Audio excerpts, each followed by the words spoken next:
वहाँ ये देखें कि एक इस हिजर की कैफियत में, इस फिराक की कैफियत में पैदा हो जाने वाला जो हाल है, उसमें उसको कैसे भर रहे हैं। अब उसमें एक आफाकी रंग कैसे भरने लगे हैं।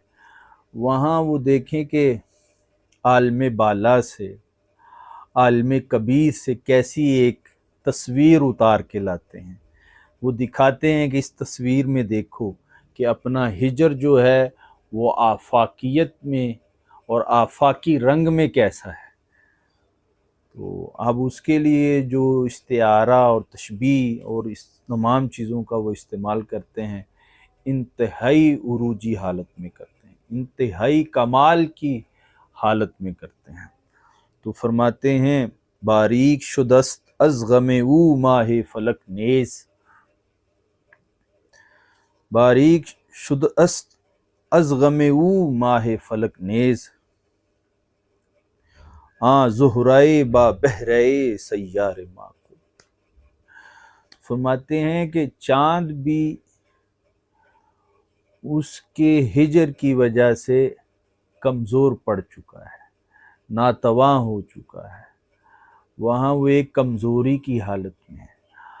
अपने आफ़ताब हकीकत के साथ जो ताल्लुक़ था, वो जब उसमें हिजर और फ़िराक की कैफियत में गया है, तो वहाँ वो एक जो हलाल की कंडीशन में है, हलाल की कैफियत में है, हलाली सूरत में जो वो नज़र आ रहा है, तो फरमाते हैं ये उसके कमज़ोरी की इलामत है, वो उसकी नातवानी की हालत है।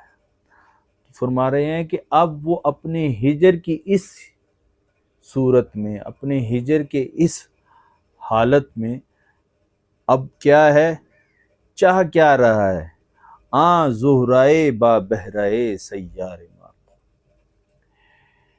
कि वो ज़ोहरा जैसी रोशनी रखने वाला, वो ज़ोहरा जैसी कशिश रखने वाला वजूद वो कहाँ है, ताकि वो निकले, सामने आए, हमारा हिजर जो है वो विसाल में बदल जाए, हमारा हिजर जो है वो उसके ज़ाहिरी इजहार में बदल जाए, मुलाकात में बदल जाए।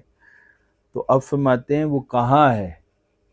तो अब वो देखें कि कहाँ से ऊपर से ये रंग ला रहे हैं। उसके लिए जो इस्तिआरा इस्तेमाल कर रहे हैं वो आसमानी है, ऊपर से कैसे वो इन चीज़ों को बयान